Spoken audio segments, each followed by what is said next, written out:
Hello and welcome. Before the gods whispered their first prayers into being, before mortals dreamed their first dreams, raw power churned through the void. Not divine, not deliberate, not conscious in any way you might recognize. These forces held no names, answered to no masters, and followed no cosmic plan. They simply were. Fire that consumed without hunger, water that flowed without destination, earth that stood without purpose, air that moved without reason. These primordial elements existed as pure, unfiltered reality, and they shaped everything you know today without ever intending to create anything at all. You've cast spells that channel elemental energy. You've faced creatures born from elemental essence. You've explored dungeons where fire burns without fuel, where water flows upward against gravity, where earth shifts and reforms impossibly, where air solidifies into invisible walls. But have you ever wondered where this power truly originates? Not from the gods, though they claim dominion over these forces now. Not from nature itself, though druids commune with elemental spirits. The source runs deeper, older, more fundamental than anything divine or natural. It predates creation as you understand it. The Primordials stand as the cosmos's first architects, though they never planned to build anything. They existed before planning, before thought, before consciousness evolved enough to conceive of construction, when reality began to take shape. These beings of pure elemental force collided and merged and fought and created, not through intention, but through their very existence. Based on what scholars have pieced together, a primordial of fire didn't decide to forge mountains of volcanic glass. It simply was fire, and fire's nature created those mountains as a consequence of its being. A primordial of water didn't choose to carve out ocean trenches. It was water, and water carved by existing.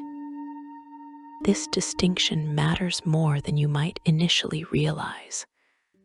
When you study the gods, you learn about their plans, their desires, their conflicts born from opposing philosophies.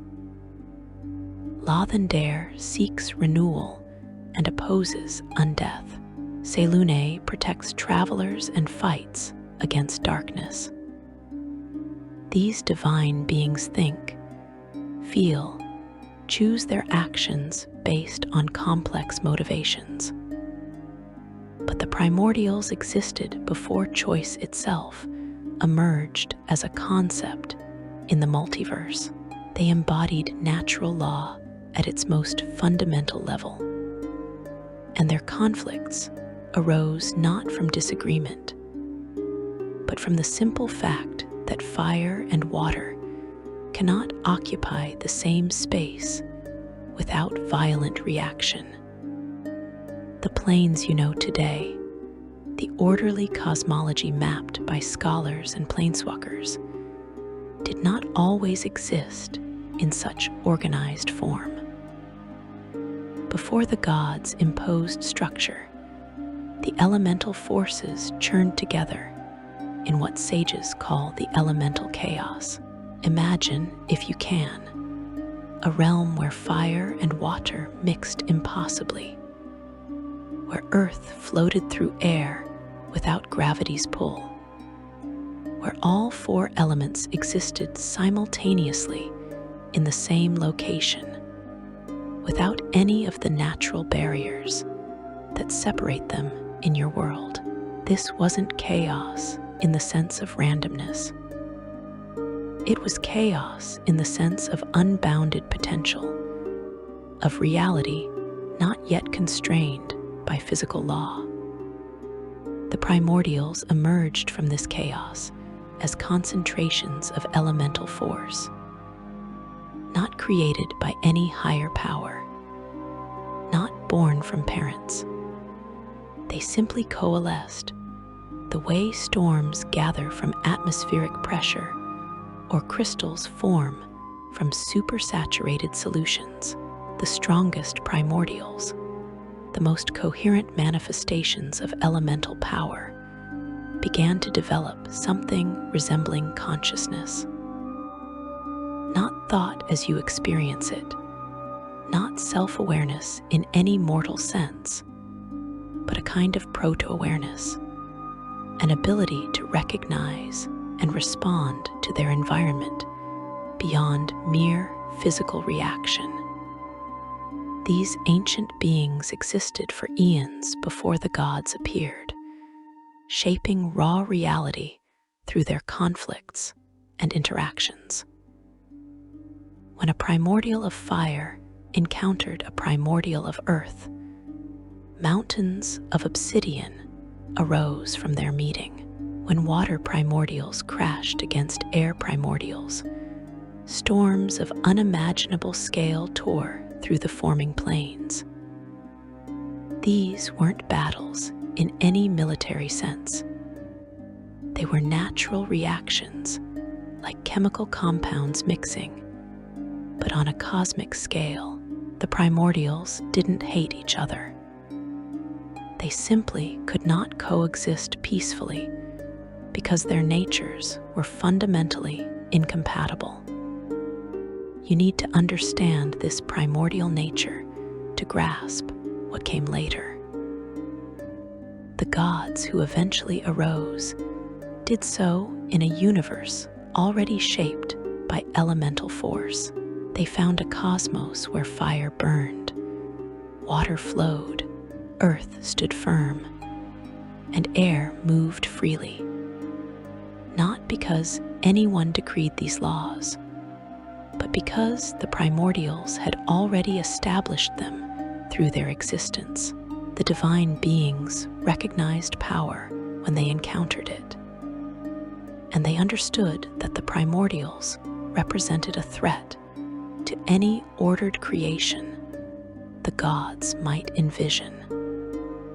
The Dawn War, that ancient conflict between gods and primordials, arose from this fundamental incompatibility.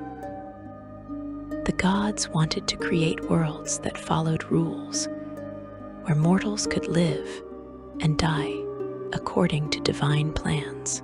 The primordials didn't oppose this goal because they lacked goals entirely. They simply existed as they had always existed, and their existence made orderly creation impossible. A world built by gods would be constantly undermined by primordial forces. Fire would consume what shouldn't burn. Water would drown what needed to breathe. Earth would crush what required space to grow. Air would scatter what needed to remain gathered. So the gods went to war, not out of hatred, but out of necessity. They needed to bind the primordials, to imprison these elemental forces in ways that would allow divine creation to proceed without constant elemental interference. This war wasn't quick. It couldn't be quick. How do you fight beings that embody fundamental forces of nature? How do you defeat fire itself? How do you imprison water? How do you bind air? The gods learned, slowly and painfully, that they couldn't destroy the primordials. Destroying fire would mean fire ceased to exist anywhere in the multiverse. Destroying water would eliminate all moisture from every plane of existence. Instead, the gods developed prisons, They created the elemental planes as you know them today, vast realms where each element dominated completely, and where primordials could be confined away from the material plane and other worlds the gods wanted to shape. The plane of fire became a prison for fire primordials, but it also became the source of all flame throughout the multiverse. The plane of water held water primordials captive, while simultaneously serving as the wellspring of all liquid in existence. This dual purpose, prison and source, defined the elemental plane's nature from their creation. The binding didn't always work perfectly. Some primordials proved too powerful to fully contain. Others were only partially imprisoned, able to exert influence beyond their planar confines. A few escaped entirely, fleeing to remote corners of the multiverse where divine power reached less effectively. These free primordials continue to shape reality in unexpected ways, and their influence touches your world more often than most mortals realize. When earthquakes strike without warning, when volcanoes erupt unexpectedly, when storms manifest with impossible speed, this could suggest a primordial's distant touch on your reality. The imprisoned primordials didn't die. They couldn't die because they weren't truly alive in the first place.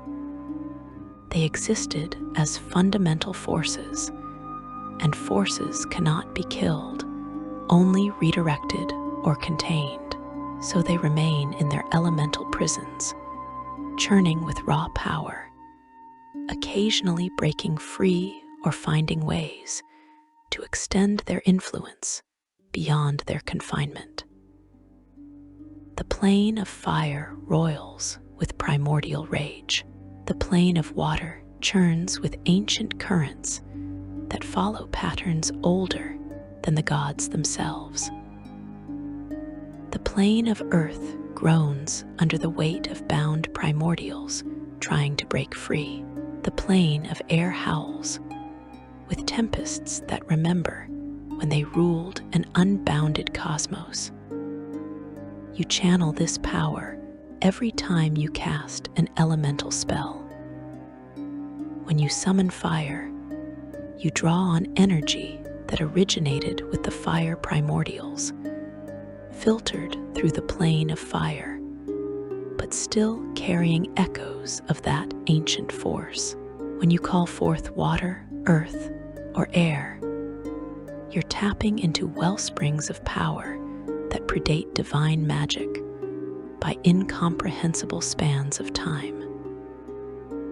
Wizards who study evocation learn to shape this primordial energy, to bend it to their will. But they're essentially negotiating with forces that existed before, will itself evolved. The elemental planes serve as both prisons and sources, a paradox that defines their nature. They contain the primordials, yes, but they also allow controlled access to elemental power. Without this compromise, without this dual function, the gods would have no fire for their suns, no water for their oceans, no earth for their continents, no air for their atmospheres. The divine beings needed the elements to create mortal worlds, but they also needed to prevent those elements from overwhelming their creations. The solution was imprisonment that functioned simultaneously as a pipeline, bringing elemental force into the multiverse in controlled ways, while keeping the wild, destructive aspects of primordial power safely locked away. This arrangement has held for ages beyond counting, but it's not unbreakable. The Primordials test their bonds constantly, not through conscious effort, but through their very nature. Fire seeks to burn beyond its confines. Water attempts to flow into new spaces. Earth pushes against its boundaries. Air rushes toward any opening it finds. Sometimes they succeed. Sometimes a primordial breaks free, or a portion of one's essence escapes into the material plane or other realms. When this happens, disasters follow. Entire cities can burn in primordial fire that consumes magic itself. Floods can drown lands hundreds of miles from any natural water source. Earthquakes can reshape continents overnight. Storms can rage for years without pause. Cultists worship these escaped primordials or their bound kin, seeing in elemental force a power greater than the gods themselves. These worshippers aren't entirely wrong. The primordials do possess power that predates, and in some ways exceeds divine might. A god can be killed, as history has proven repeatedly. Can a primordial be destroyed? Can you kill fire itself? Can you eliminate water from existence? The answer remains unclear, and perhaps the gods prefer not to discover it definitively. Better to maintain the prisons, to keep the elemental forces contained and controlled, than to risk learning that the primordials might be truly eternal in ways the gods themselves are not. The genies, those powerful beings who rule portions of the elemental planes, serve as intermediaries between divine order and primordial chaos.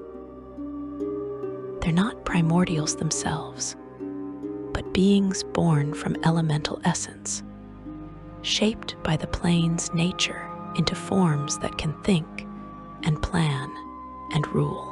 The jinn of the plane of air, the Efriti of the plane of fire, the Marids of the plane of water, the Tao of the plane of earth, all trace their origins to the primordial forces that shape their home planes.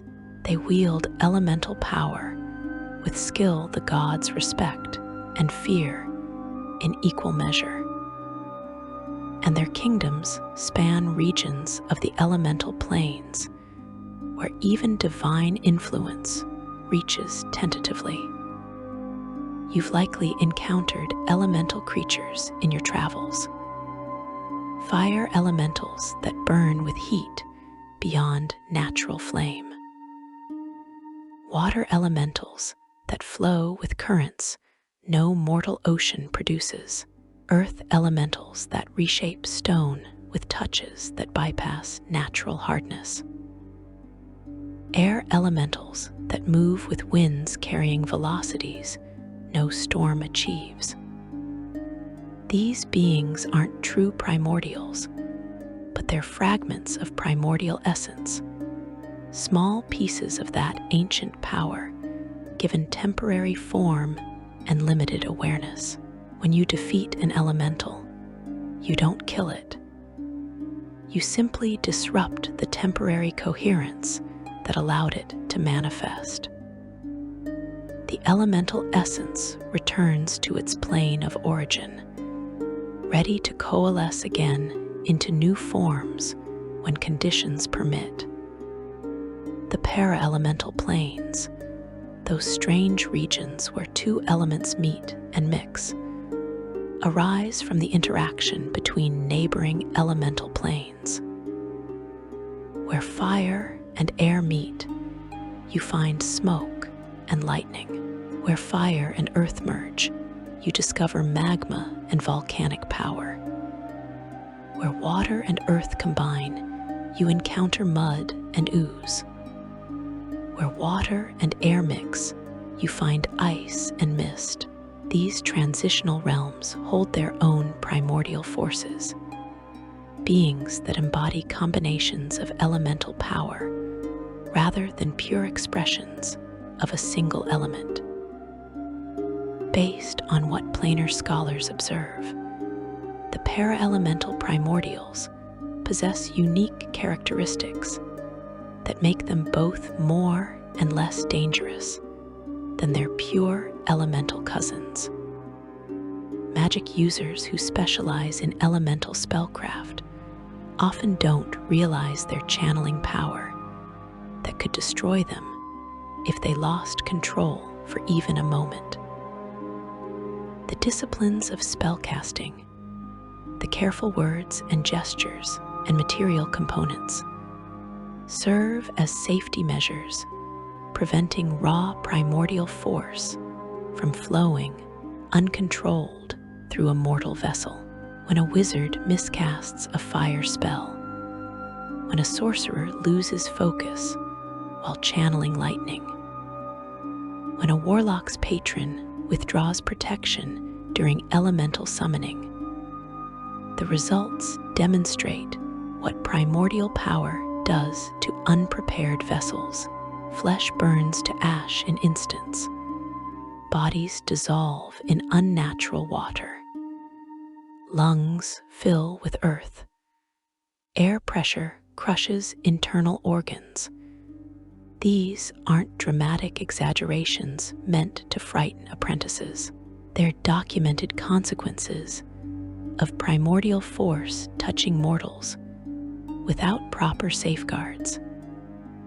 The elemental chaos, that primordial realm where the four basic elements mixed before the gods imposed order, still exists in diminished form.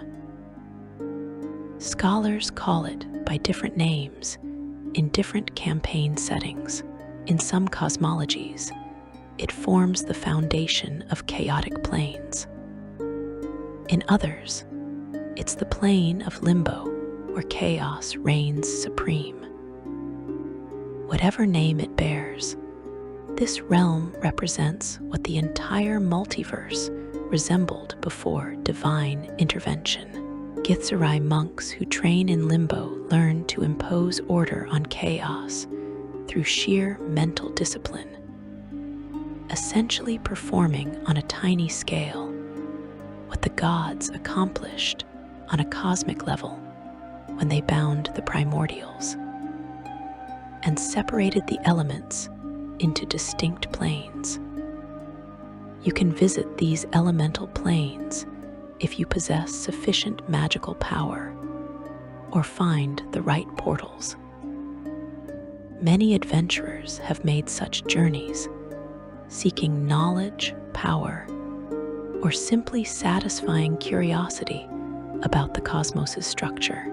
But those who return often speak of feeling watched by something vast and ancient, of sensing attention from entities that existed before thought itself crystallized into consciousness. They're not imagining this sensation. The bound primordials notice intruders in their prison realms. They perceive mortals and even gods when such beings venture into elemental territory. What they think about these visitors, if they think at all in ways you'd recognize, remains unknown. Do they resent their imprisonment? Do they plot escape? Or do they simply exist as they always have, unaware that their natural state has been redefined as captivity? The answers matter more than mere academic interest suggests. If the primordials remain conscious and resentful, they might eventually break free or corrupt those who venture too close to them. If they've become dormant, reduced to unconscious sources of elemental power, Then the danger comes from external forces that might awaken them, or from natural weakening of the divine prisons over time. If they never possessed true consciousness and still don't, then the threat isn't malicious intent, but simple natural disaster, like a dam breaking to release a flood without any entity deciding to cause destruction. Your understanding of these primordial forces shapes how you approach elemental magic, how you navigate the planes, how you respond to elemental creatures and cults. Are you channeling the power of sleeping giants? Are you drawing from imprisoned entities that might remember your theft? Or are you simply tapping into natural forces that predate morality and intention? Neither good nor evil, but simply elemental. The answer changes your relationship with the magic you wield and the worlds you explore. Let me take you deeper into these primordial realms, where fire burns without fuel and water flows without gravity, where earth stands without foundation and air moves without space to fill. Let me show you the true nature of these elemental forces and the beings that embody them. Let me reveal how these ancient powers continue to shape your reality, even locked behind divine prisons, even reduced from their former glory, even filtered through layers of magical discipline and divine oversight. The story begins with fire and earth, the solid elements, the forces that build and destroy with equal ease.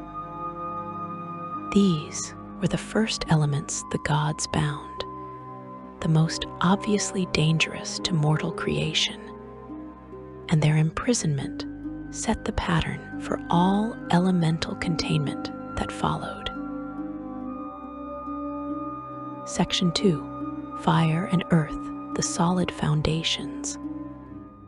The plane of fire exists as an endless expanse of flame, where gravity holds no meaning and breathable air exists only in pockets scattered like islands in an ocean of combustion.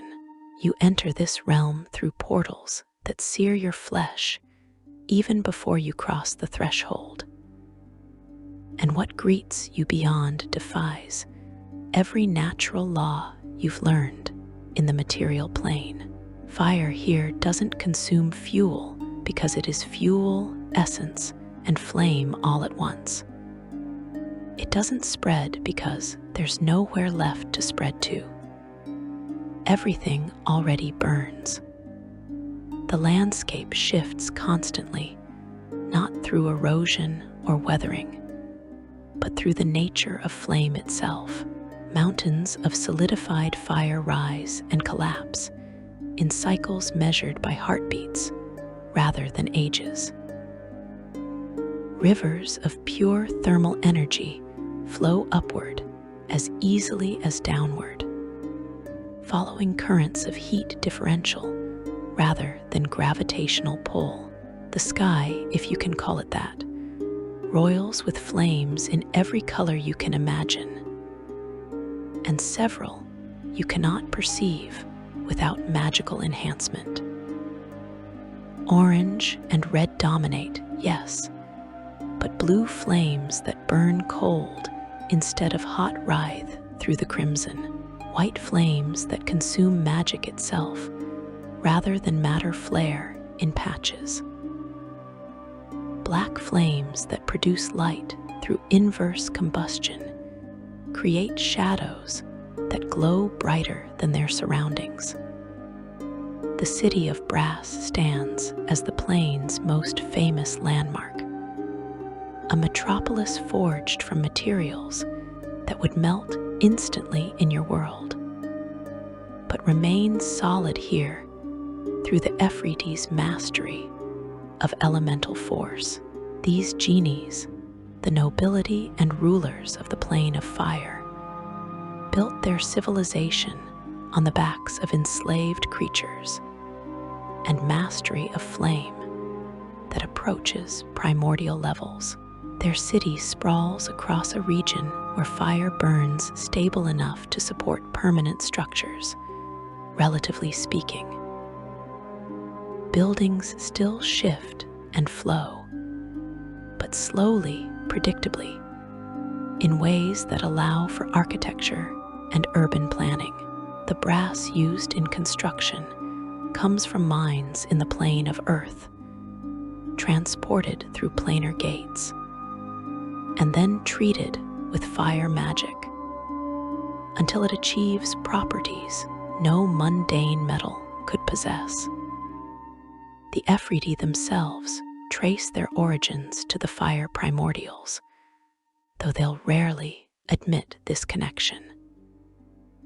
They prefer to style themselves as independent rulers, beings of pure elemental nobility who owe nothing to the ancient forces that spawned them. But you can see the primordial influence in their nature. They burn with heat that exceeds normal flame. They wield fire magic instinctively, without study or practice. They exist comfortably in temperatures that would reduce other creatures to ash in seconds. These traits don't come from divine blessing or learned skill. They come from elemental essence, from the same primordial fire that shaped this plane before the gods imprisoned its creators. Emix, the prince of evil fire, rules as perhaps the most powerful being in the plane of fire, who isn't a true primordial. This entity, this elder elemental who approaches primordial status without quite achieving it, commands fire with authority that terrifies even the Efreeti. Emix remembers the time before imprisonment, before the elemental planes took their current form. He witnessed the Dawn War from a unique perspective, not as a primordial, but as one of the first beings to emerge from primordial essence after the elements separated. His knowledge of fire magic exceeds any mortal wizard's understanding, and his cults in the material plane seek to free the bound fire primordials, believing their release would usher in an age of purifying flame. The true fire primordials remain imprisoned deeper in the plane, in regions where reality itself struggles to maintain coherence. You cannot simply walk to these prisons. No portal opens directly into them. The gods who bound these ancient beings designed their captivity to prevent easy access, recognizing that cultists and power-hungry arcanists might seek to free the primordials or steal portions of their essence. Based on what planar explorers have documented, the prisons exist in folded spaces, regions where the plane of fire overlaps itself multiple times, creating a labyrinth of flame through which no navigation magic functions properly. Even native fire elementals lose their way in these burning mazes. Scholars who study the oldest texts describe one such primordial whose name has been struck from most records by divine decree. This could imply that speaking the name might draw its attention or weaken its bonds. During the Dawn War, this being reduced entire divine armies to vapor with its presence alone. It didn't attack. It didn't need to attack. Its mere existence in proximity to the god's forces proved lethal. Based on fragmentary accounts, the divine beings eventually trapped it by creating a prison of magically treated ice from the plane of water. Ice that couldn't melt no matter what temperatures it encountered. They surrounded the fire primordial with this impossible ice, creating a shell that absorbed heat infinitely without ever breaking or thawing. The primordial still burns within this prison, and occasionally tremors shake the plane of fire as it tests its bonds. Another fire primordial, sometimes called the eternal conflagration by those few scholars who know of its existence, doesn't possess a discrete form. It exists as pure flame, a consciousness distributed across millions of individual fires that burn in patterns too complex for mortal minds to follow. The gods couldn't imprison this being in any conventional sense, because you cannot build walls around something without fixed location or shape. Instead, from what ancient records suggest, they wove a binding that limits where new fires can spawn from the primordial's essence. They essentially defined boundaries beyond which the eternal conflagration cannot spread, containing it not through physical barriers, but through fundamental redefinition of what spaces its fires can occupy. This primordial still spawns new flames constantly, but they all arise within its designated prison region, burning themselves out against invisible walls that prevent expansion. The plane of fire exports its essence constantly to other planes through natural and artificial portals. Every fire that burns in your world draws ultimately on energy that originates here, filtered through layers of reality until it reaches manageable intensity. A candle flame in the material plane represents a tiny fraction of a fraction of true elemental fire, diluted and controlled until mortals can hold it without harm. A dragon's breath weapon draws on more direct connection to elemental fire, which explains why dragon flames burn hotter than any mundane combustion. The dragon's magical nature allows it to channel less diluted elemental power, bringing a piece of the plane of fire's fury into your reality.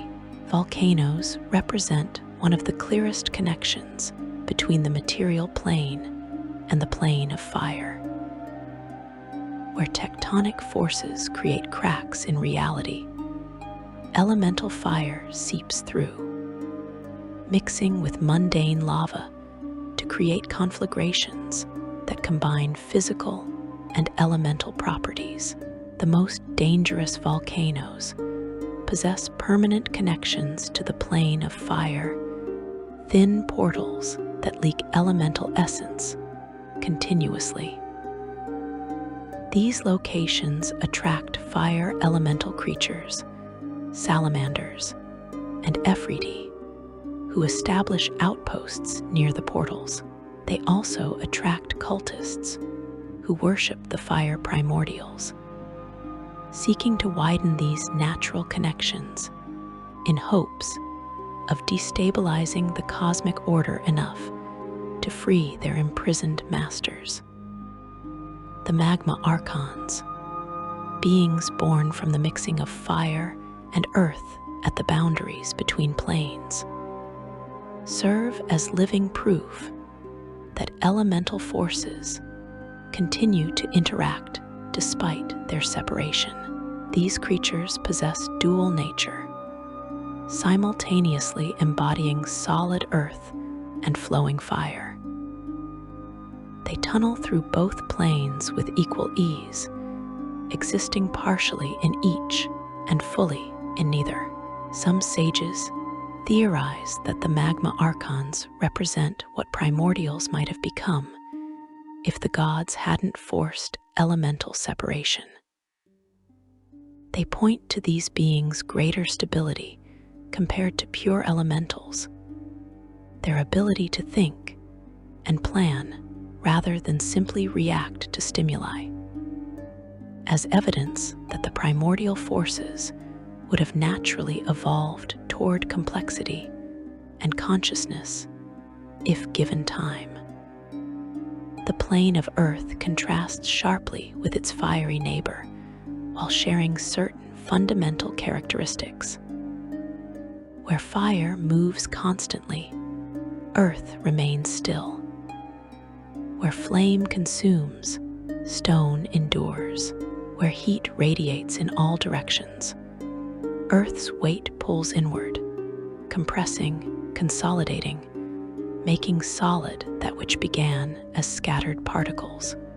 The plane of Earth extends infinitely in all directions as a solid mass, an endless stone sphere that somehow contains its own geography despite appearing completely uniform from outside.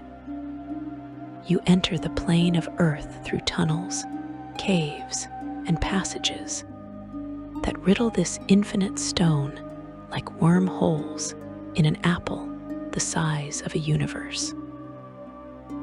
The tunnels follow no logical pattern because they weren't carved by any planning intelligence.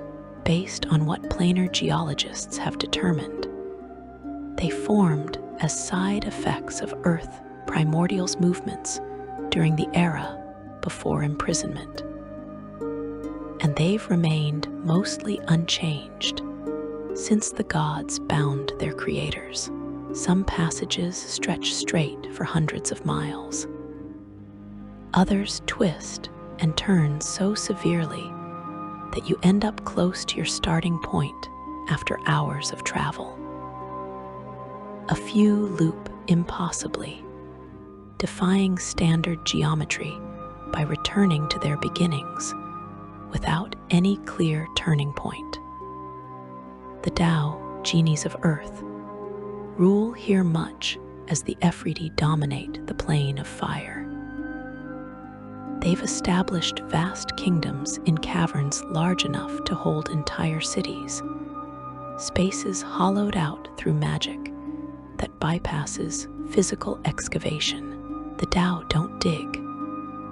They command Earth to move aside, and it obeys, flowing like water around their will before solidifying again in new configurations. Their palaces feature walls that shift and reform according to their rulers' whims, architecture that changes daily based on aesthetic preferences or defensive requirements.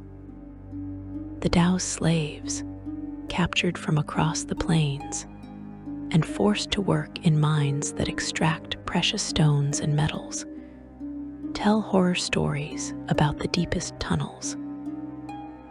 They speak of passages that descend into regions where even the Tao fear to venture, where the weight of infinite Earth above presses down, with force that should collapse all hollow spaces, yet the tunnels remain open, held in place by something other than natural physics or Tao magic.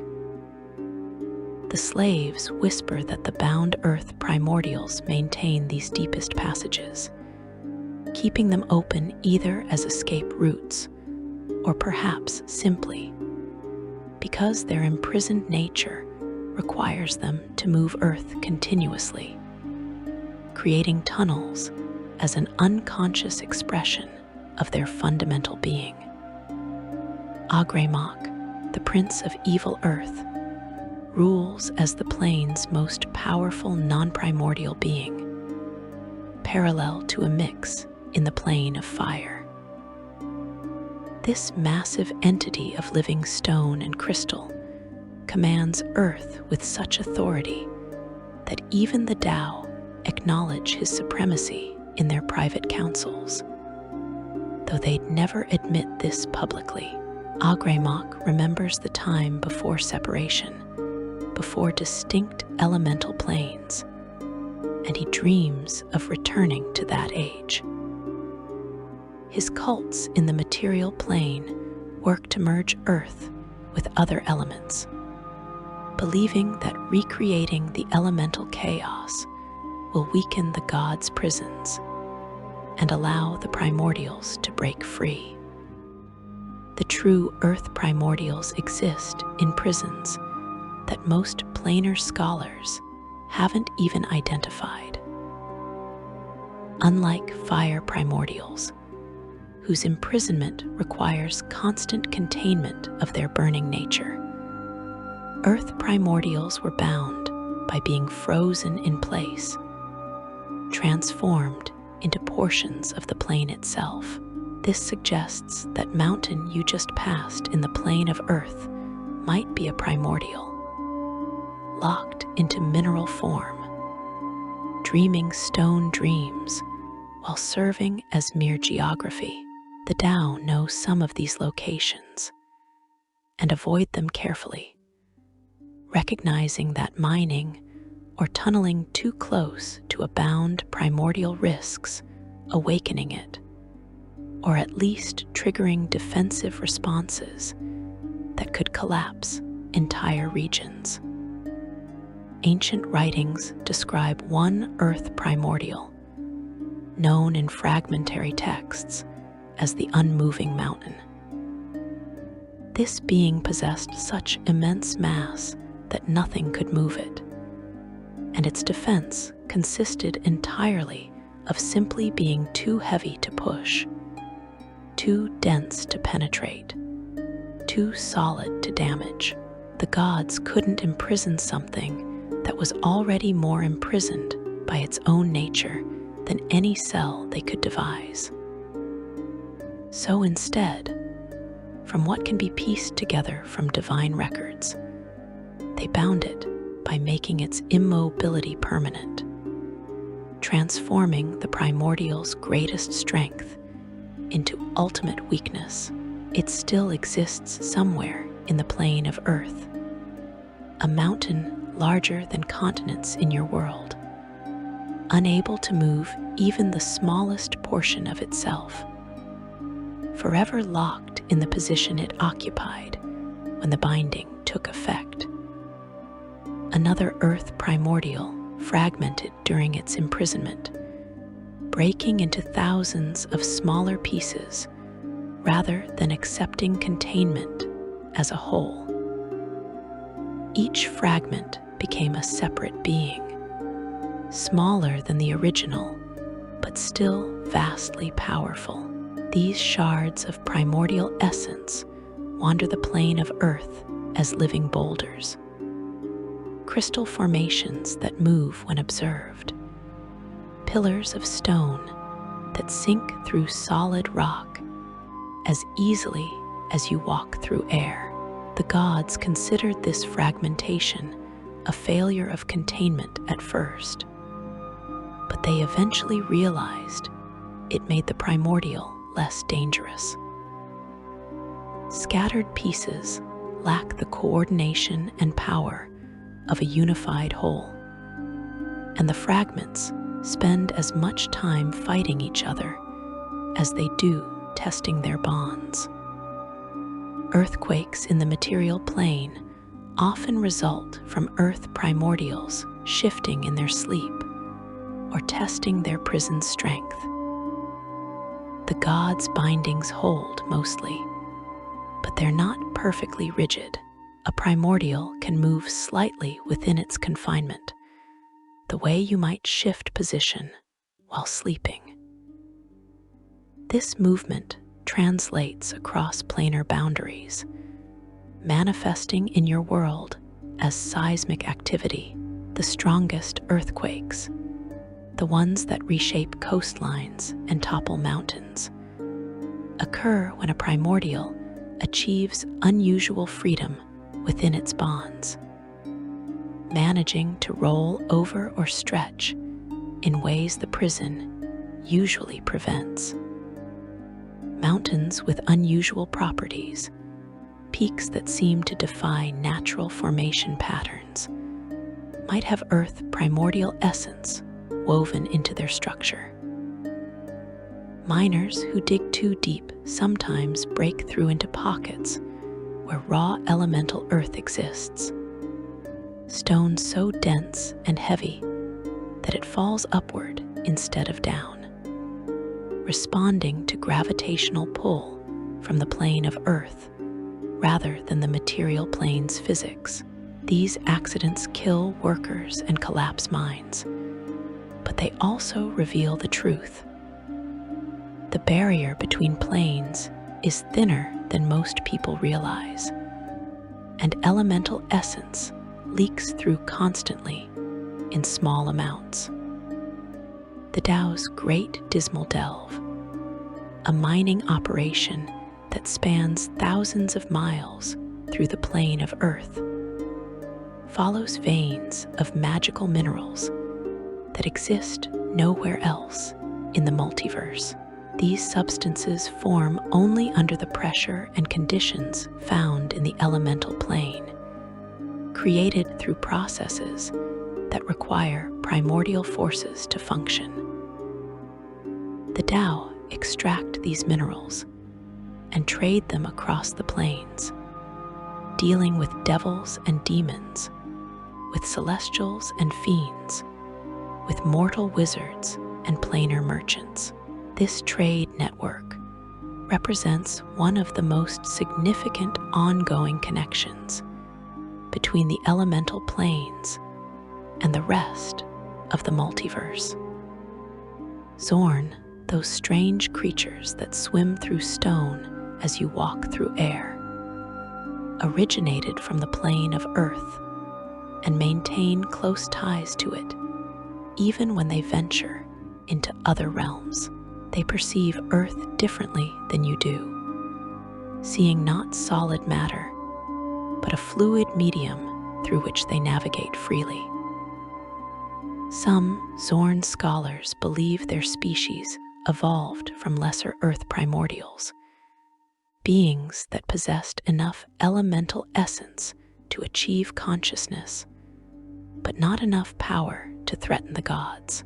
This theory explains the Zorn's strange relationship with Earth, their ability to digest gems and metals, their comfort in environments that would crush most creatures.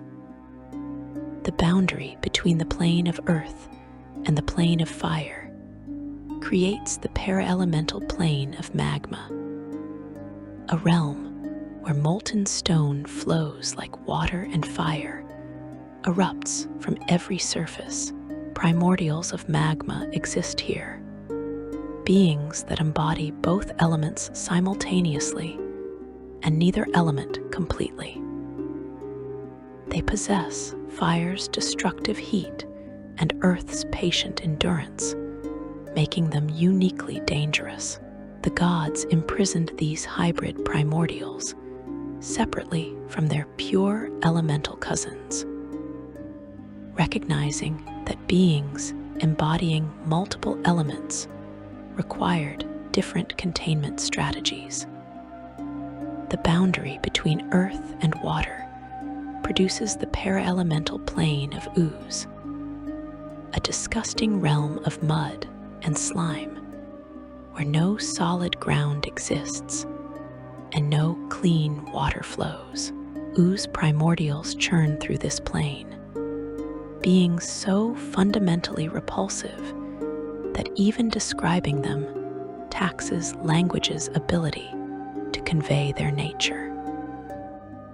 They combine Earth's solidity with water's fluidity in the worst possible ways, creating substances that trap victims while simultaneously dissolving them. The gods barely managed to contain these primordials, and their prisons leak more than most others. Black puddings, gray oozes, and gelatinous cubes in your world trace their origins to these leaks. Fragments of ooze primordial essence that achieved independent existence. Dwarven miners tell stories about finding stone that bleeds, rock formations that pulse with something resembling heartbeats, caverns where the walls sweat liquids that don't match any known substance. These anomalies mark locations where the plane of Earth's influence reaches strongly into the material plane, where primordial essence seeps through planar boundaries more easily than normal. Smart miners avoid such places, or, if they must excavate there, employ multiple priests to maintain wards against elemental contamination. Earth elementals you summon through magic come from the plane of Earth, pulled across planar boundaries, and shaped temporarily into forms that can follow your commands. But they remain fundamentally connected to their home plane and to the primordial forces that created it. When you dismiss an Earth elemental, or it completes its task, it returns to the plane of Earth carrying memories of your world, your commands, and your appearance.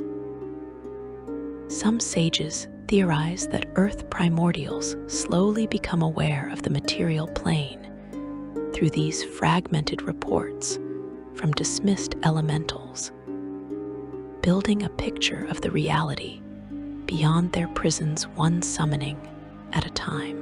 The combination of fire and earth, these two solid elements, these forces that build and destroy through endurance and intensity, established patterns that defined all later elemental imprisonment. The gods learned from binding fire and earth how to contain raw primordial forces, lessons they applied when confronting the more fluid and mobile elements.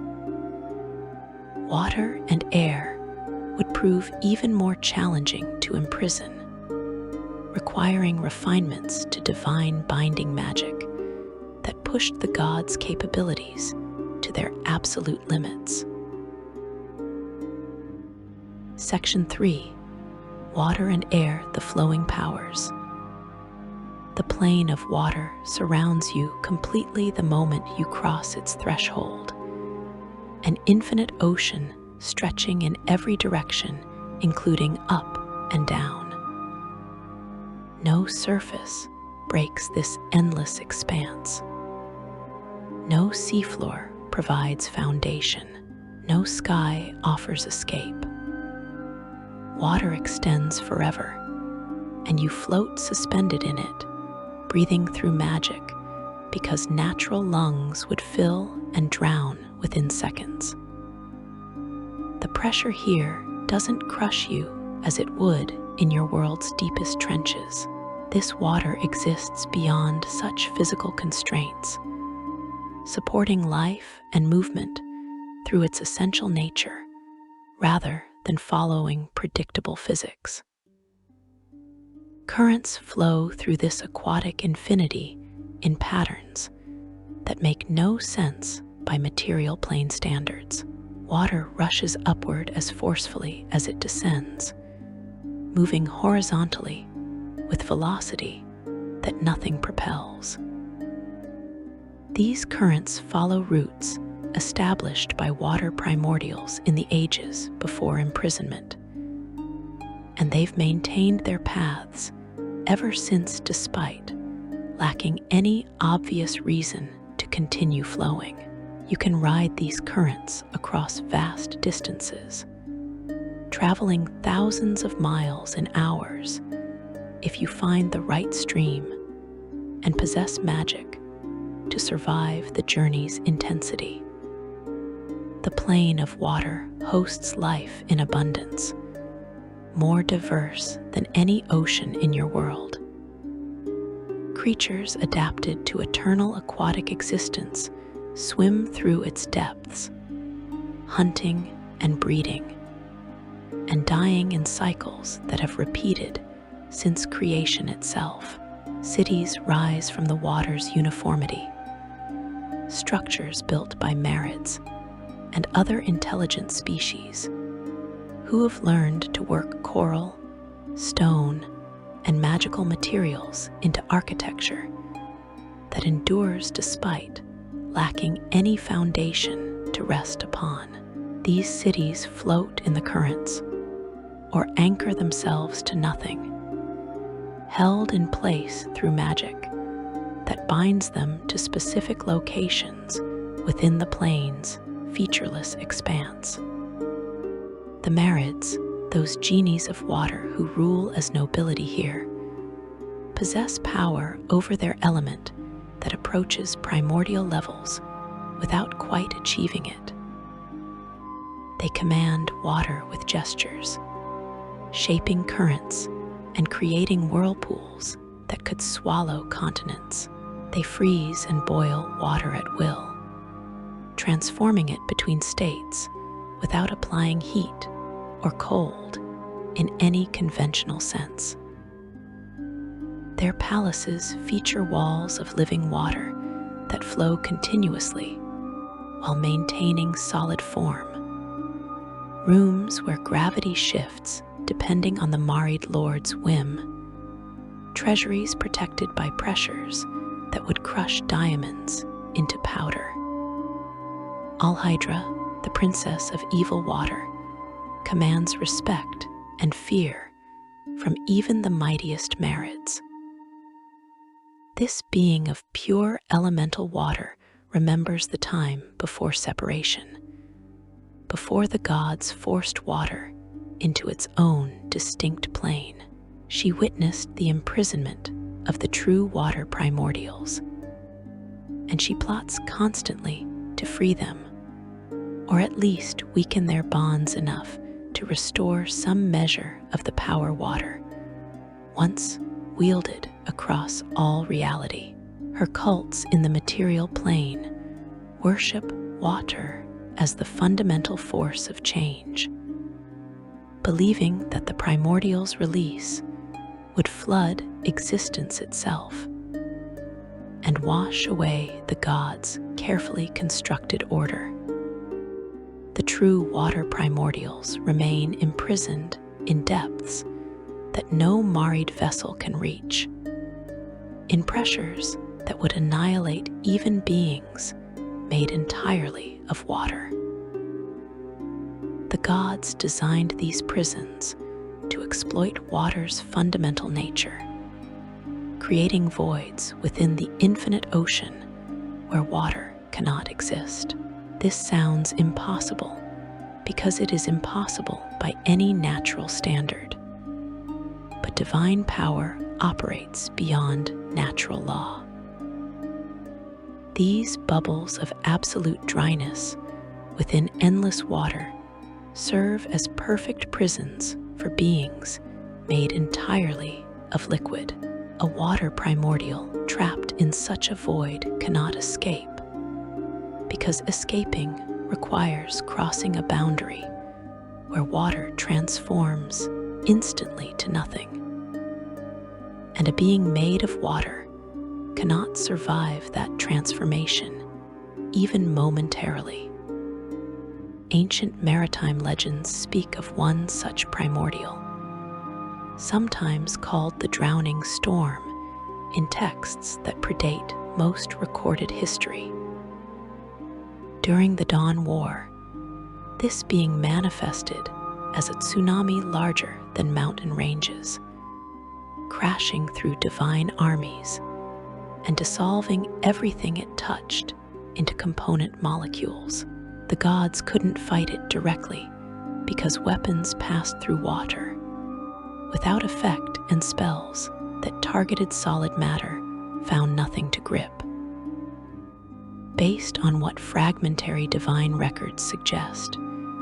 They eventually trapped it by creating a prison that simultaneously froze and boiled its essence, locking the primordial between states of matter, neither fully liquid, nor fully solid, nor fully gas. The drowning storm still exists in this impossible state. And sailors in your world sometimes report waves that seem to carry voices from beyond reality, screaming in languages that predate speech itself. Another water primordial exists as pure current, a flow without substance, movement without form. This being doesn't possess a body in any conventional sense. It is the concept of water's motion made manifest, the idea of flowing given existence. The gods couldn't imprison something that lacked physical presence to contain. Instead, from what planar scholars have theorized based on observed phenomena, they created a prison that forces this primordial to flow in endless circles, a current that loops back on itself infinitely without ever reaching anywhere new. The primordial still flows with power that could drain oceans, but it flows nowhere, accomplishing nothing, trapped in eternal repetition. The plane of water exports its essence to every realm that contains moisture. Every drop of water in your world traces its ultimate origin to this plane, filtered through dimensional boundaries, until it achieves the properties you recognize. Rain that falls from your sky carries infinitesimal traces of primordial water. Rivers that flow through your lands follow patterns that echo distantly the great currents of the plane of water. Oceans in the material plane represent tiny reflections of this infinite aquatic expanse, shadows cast by a reality too vast for mortal geography to contain. The deepest trenches in your world's oceans sometimes breach through to the plane of water, creating temporary portals that leak elemental essence. When this happens, ships disappear without trace, entire fleets swallowed by sudden whirlpools that connect to currents no navigator could predict. Survivors, when there are survivors, describe water that behaved impossibly, flowing upward or sideways, or in spirals that defied physics. They describe seeing cities in the depths, architecture that couldn't exist under such pressure, lights that shone through darkness that should have been absolute. These glimpses reveal the truth. The plane of water lies closer to your reality than comfortable, and the barriers between worlds grow thin in places where water runs deepest. Maelstroms represent one of the clearest connections between planes, where water spins with sufficient force. It can bore through reality itself, creating vortexes that bridge dimensions. The largest maelstroms in your world's oceans possess cores that lead directly to the plane of water, funnels through which elemental essence pours constantly. Water elementals emerge from these natural portals, swimming through into your reality to explore or hunt, or simply exist in this strange realm where water doesn't fill all available space. They find your world's partial wetness confusing, disturbing, wrong in ways they lack vocabulary to express. The boundary between water and air creates the para-elemental plane of ice, a realm of eternal frozen expanses and crystalline structures that dwarf mountains. Ice primordials rule here, beings that combine water's fluidity with air's lightness in ways that produce neither true liquid nor true gas, but something between, something other. They possess water's patient erosion and air's sudden fury, making them uniquely dangerous. The gods imprisoned these hybrid primordials in prisons that must remain simultaneously hot and cold, warm enough to prevent them from solidifying completely, but cold enough to prevent them from melting into pure water. This delicate balance requires constant divine attention, making ice primordials among the most likely to eventually escape their bonds.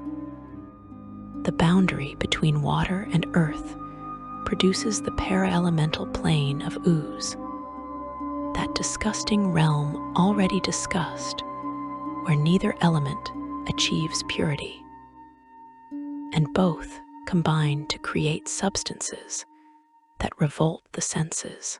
But there exists another boundary, one less discussed in scholarly texts, where water meets fire. This creates regions of impossible steam, vapor that burns and freezes simultaneously, mist that both drowns and desiccates. Small primordials of steam exist in these transition zones, beings too unstable to grow large, but too persistent to fully dissipate. The plane of air exists as the opposite of Earth's infinite solidity, an endless sky without ground or ceiling, a void filled with breathable atmosphere that extends in all directions forever. You enter this realm and find yourself floating, suspended in emptiness, with no visual reference points to orient yourself. Wind currents provide the only sense of direction, vast rivers of moving air that flow through the plane following patterns established before the gods imposed order on creation. The sky here isn't empty despite first appearances. Islands of solid matter float through the void, earth and stone, held aloft by air primordial essence that predates gravity's invention. These flying mountains drift on air currents, circling each other in patterns that might appear random, but actually follow routes as fixed as any orbit. Cities rise on the largest islands, settlements built by jinn and other air-breathing creatures who have learned to navigate three-dimensional space without ground to anchor their understanding. The jinn, those genies of air who rule as nobility in this weightless realm, possess power over wind and weather that makes mortal storm callers seem like children playing with fans. They command hurricanes with words, summon lightning with gestures, still gales with thoughts. Their palaces float free in the open air, buildings without foundation that somehow remain stable despite lacking any connection to solid ground.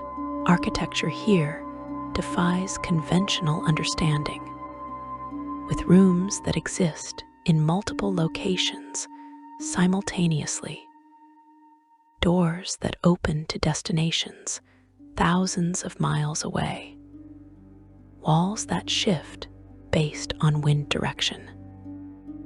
Yansi Bin, the prince of evil air, commands this realm's winds with authority that even the jinn acknowledge through gritted teeth. This being of pure elemental air remembers the time before imprisonment, before separate planes, before the gods forced air into its own isolated realm. He witnessed the binding of the true air primordials, and he works constantly to weaken those bonds, believing that freed primordials would scatter the gods' careful creation across infinite sky, returning everything to the glorious chaos of unbounded potential. The true air primordials exist in prisons that most planar scholars cannot even conceptualize. How do you imprison wind? How do you contain something without substance? The gods solved this problem by creating regions of absolute stillness within the plane of air, volumes where movement becomes impossible. An air primordial trapped in such a prison cannot escape, because escaping requires motion, and motion cannot exist in these divine cells.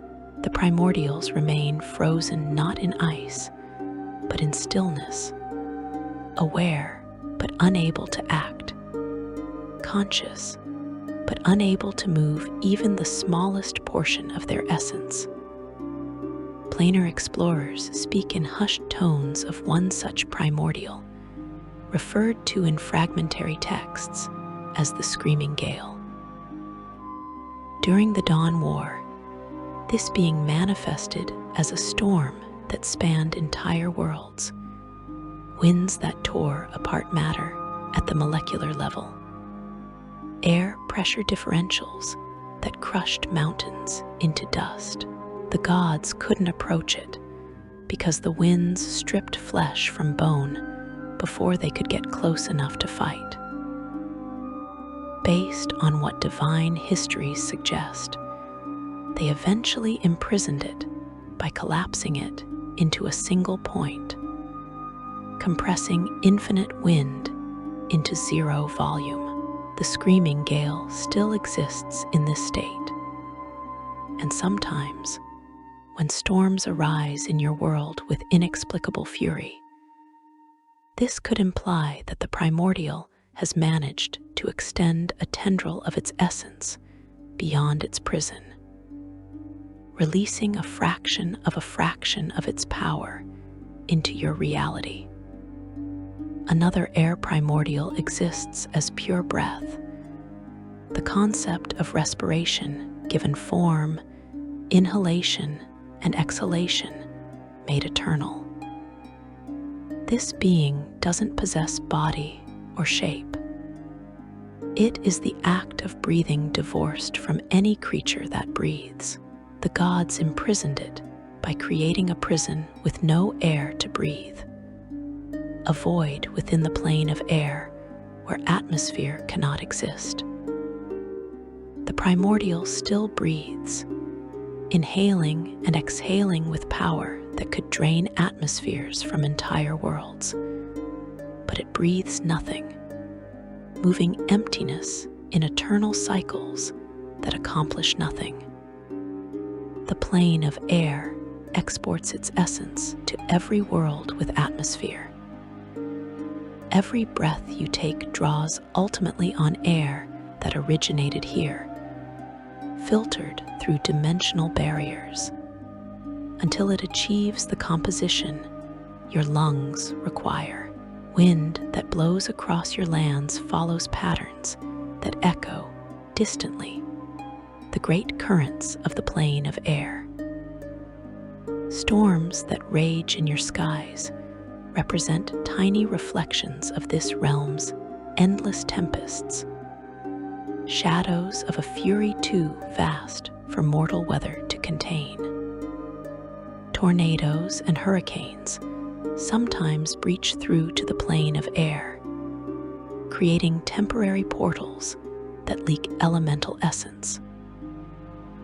When this happens, structures vanish without trace, lifted into skies they never return from, carried away to the elemental plane through vortexes no building could survive intact.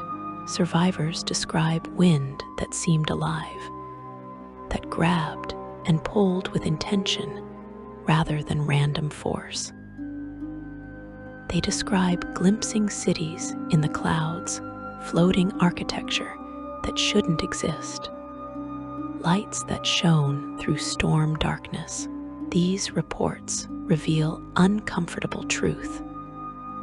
The plane of air lies closer than you think, and in moments of meteorological extreme, the barrier between worlds grows dangerously thin. Air elementals you encounter arise from this plane, pulled across dimensions through natural portals or summoning magic. They find your world confusing, disturbing, wrong in ways their nature struggles to comprehend. Where they come from, air fills all space completely. Your world's islands of solidity floating in air reverse their reality, creating cognitive dissonance that makes air elementals aggressive and unpredictable when forced into material plane service. The boundary between air and fire creates the para-elemental plane of smoke, a realm of choking haze and burning vapor where neither element achieves purity. Smoke primordials exist here, beings that combine air's mobility with fire's destructive heat. They possess wind's speed and flame's hunger, making them uniquely deadly. The gods imprisoned these hybrid primordials in prisons that must remain simultaneously hot enough to burn, but cool enough to prevent true flame, maintaining them in eternal smolder without allowing full combustion. The elemental chaos, that primordial realm where all four elements mixed before divine intervention, still exists in diminished form between the planes. Regions where boundaries weaken allow elements to mix again, creating pockets of chaos that remember the universe's original state. In these places, fire and water coexist impossibly. Earth floats through air without logic, and the laws of physics become mere suggestions that reality follows when convenient. Water and air, these flowing powers, these forces that adapt and change and move without ceasing, proved far more difficult to imprison than solid earth and fire. The gods learned through binding these fluid elements that containment sometimes requires creating paradoxes, impossibilities that work only through divine fiat. These lessons would prove essential when the gods faced their final challenge, dealing with primordials too powerful to fully contain and establishing systems that would maintain the prisons for eternity. Section 4. The Dawn War and Primordial Imprisonment. The Dawn War didn't begin with a declaration or a first strike. It began with realization. The gods, those divine beings who emerged after the primordials, had already shaped raw reality into something resembling cosmos, looked upon creation, and saw beautiful potential. They envisioned worlds where mortals could thrive, civilizations that could grow, stories that could unfold across ages. But everywhere they looked, primordial forces undermined their plans. Fire consumed what they built.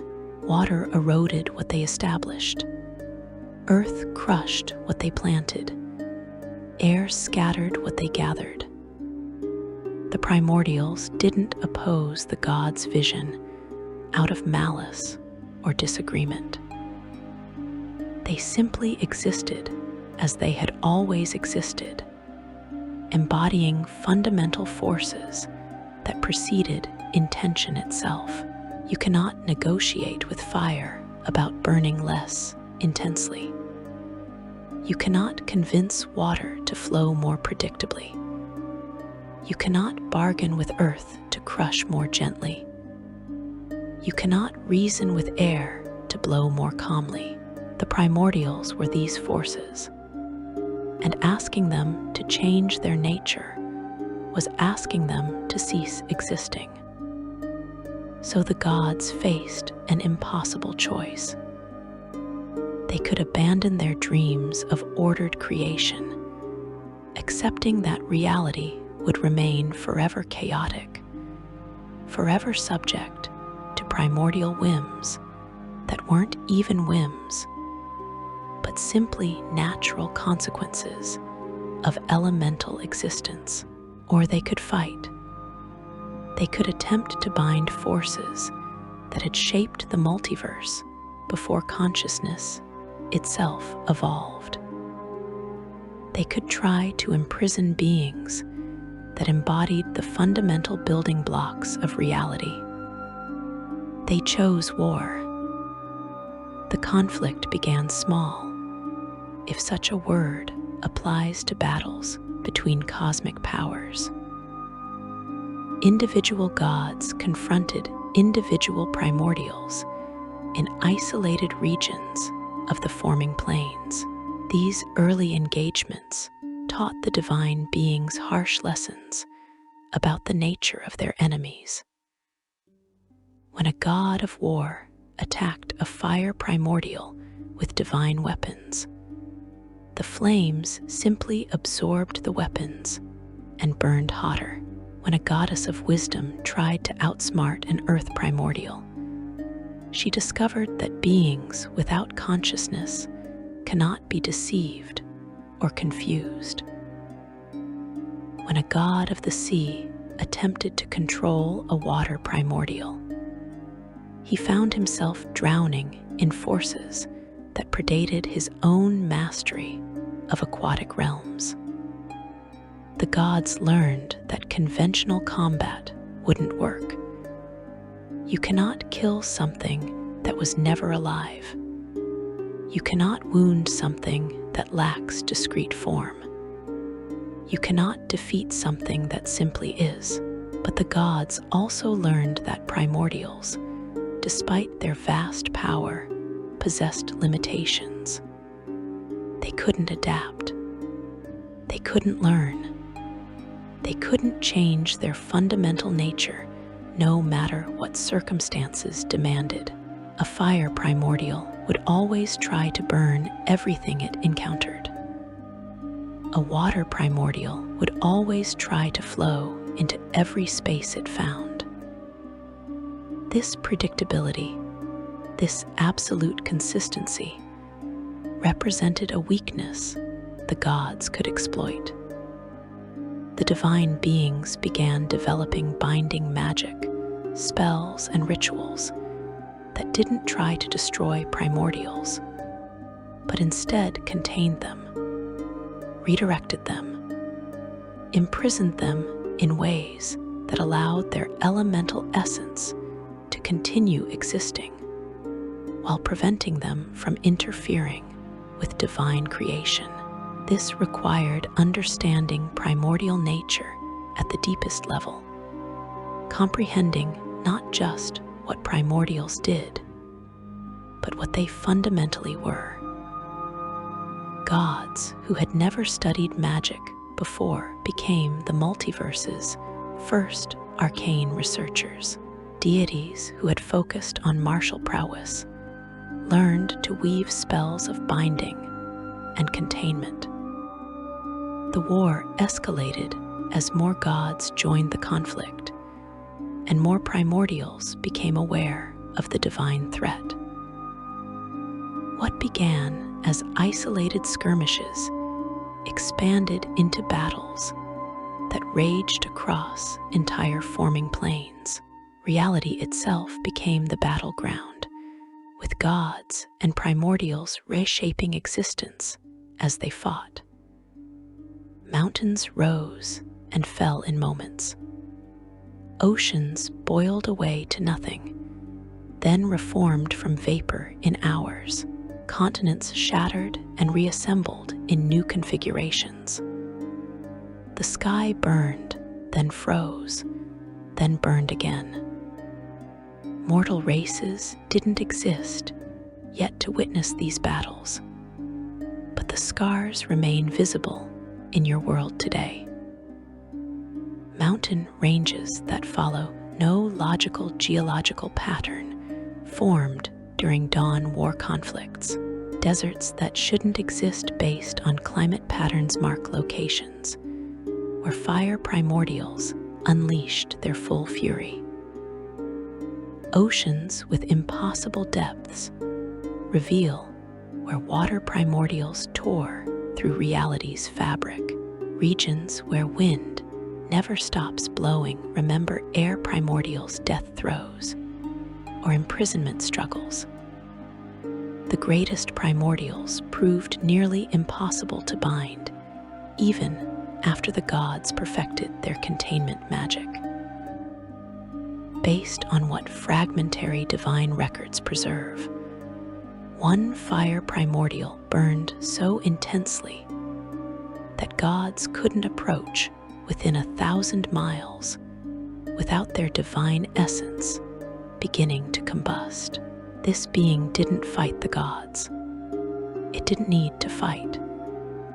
Its existence alone created an exclusion zone that divine power couldn't penetrate. The gods eventually bound it by attacking from outside its range, weaving binding spells through intermediate agents and elemental conduits, building its prison remotely over centuries of careful magical construction. An earth primordial of unimaginable mass settled into what would become the material plane's foundation, its body spanning thousands of miles in every direction. The gods couldn't move it. Nothing could move it. Its sheer mass exceeded anything that divine strength could shift.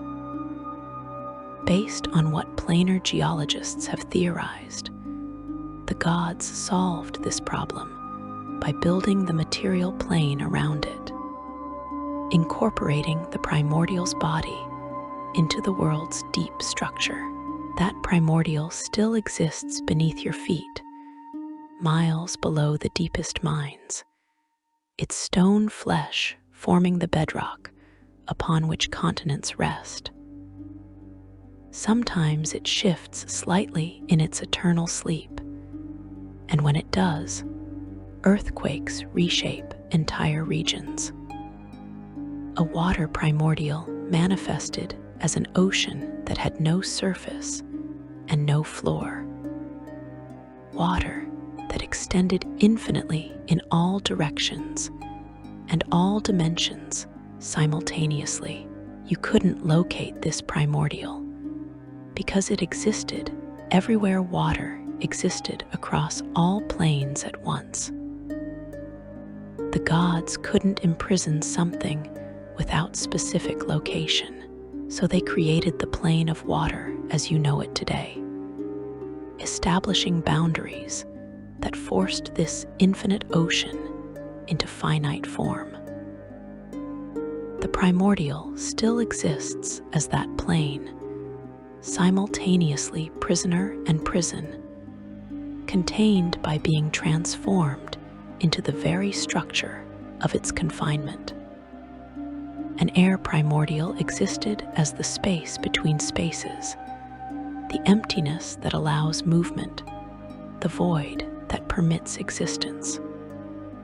This being embodied not air itself, but the absence that air fills. the gods couldn't bind absence. You cannot imprison nothing.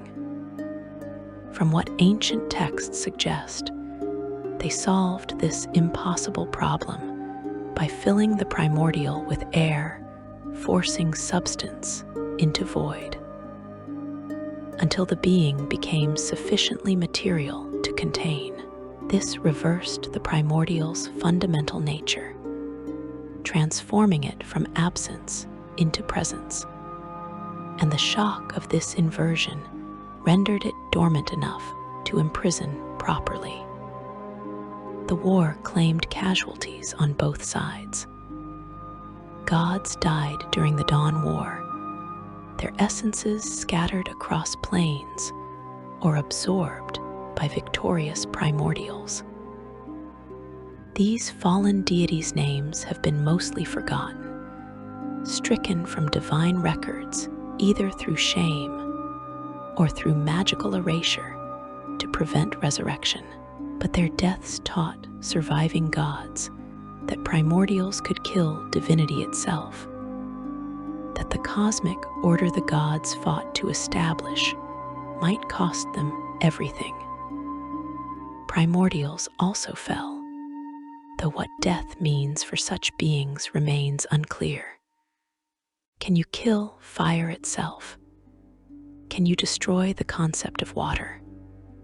Some primordials were bound so thoroughly that they might as well be dead, reduced to inert sources of elemental power with no awareness or agency remaining. Others were fragmented, broken into pieces too small to threaten divine plans individually, but collectively still representing vast primordial force scattered across reality. A few were truly destroyed, their essence unraveled and dispersed, until nothing remained that could be called a being in any sense. The binding rituals the gods developed required immense power and precise execution. A single error could free the primordial being bound, or kill the gods attempting the binding. Many rituals required multiple deities working in perfect coordination, weaving their divine essences together into structures strong enough to contain primordial force. These collaborative efforts forged alliances between gods who might otherwise have become enemies, creating divine partnerships and pantheons that persist to this day. The prison structures themselves became architectural marvels of magical engineering. The gods didn't simply cage primordials behind walls or chains. They created folded dimensions where space curved back on itself, making escape impossible because any direction a prisoner moved led back to the prison's center. They wove temporal loops where time repeated endlessly, trapping primordials in single moments stretched across eternity.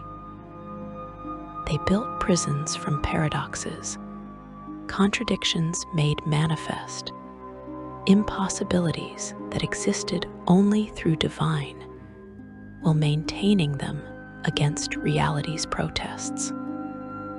Some prisons required constant maintenance. Gods assigned to guard duty watch over the most dangerous primordials, ready to reinforce bindings if they weaken, and prepared to sound alarms if escape seems imminent. These divine wardens sacrificed their freedom to ensure the multiverse's stability, spending eternity in isolated vigil over forces that could unmake creation if freed. Their names are honored in divine councils, but unknown to mortals, kept secret to prevent cultists from targeting these crucial guardians. Other prisons were designed to be self-maintaining, drawing power from the primordials they contained to reinforce their own structure. This elegant solution turned prisoners' strength against them, making escape attempts literally strengthen their bonds, but it also created potential vulnerabilities. If external forces disrupted the power flow, even briefly, the prison could collapse catastrophically. The gods who designed these self-maintaining prisons included fail-safes and backup systems, redundancies upon redundancies. But nothing is truly perfect when dealing with primordial forces. The establishment of the elemental planes in their current form represented the Dawn War's culmination. The gods took the elemental chaos, that primordial realm where all elements mixed freely, and separated it into distinct planes for each element.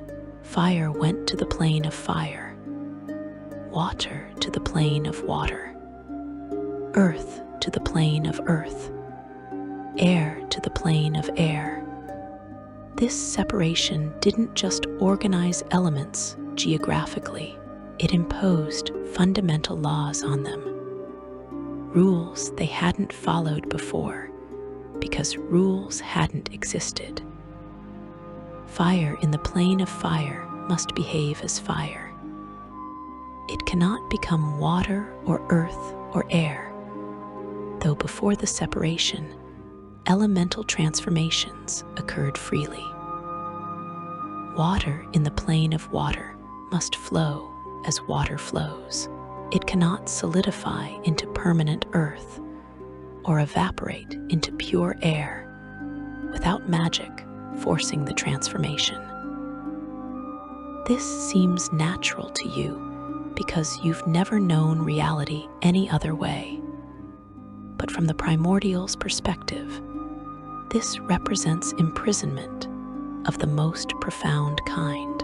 They were locked not just in spatial prisons, but in conceptual ones, forced to remain forever what they were without possibility of becoming anything else. The boundaries between elemental planes created buffer zones where elements could mix in controlled ways, producing the para-elemental planes. Ice formed where water met air. Magma arose where fire met earth. Ooze emerged where water met earth. Smoke appeared where fire met air. These transitional realms allowed some elemental interaction while preventing the complete chaos of unrestricted mixing. The gods considered these para-elemental planes acceptable compromises, necessary pressure valves that prevented the elemental planes from building up tensions that could shatter their carefully constructed cosmology. The imprisonment of primordials shaped mortal magic in ways that persist today. When you cast a fireball, you're drawing on power that flows from imprisoned fire primordials through the plane of fire, filtered and controlled by divine structure before reaching your hands. When you summon water, earth, or air through spells, you're accessing elemental essence that's been processed through multiple layers of cosmic infrastructure, specifically designed to make primordial power safe for mortal use.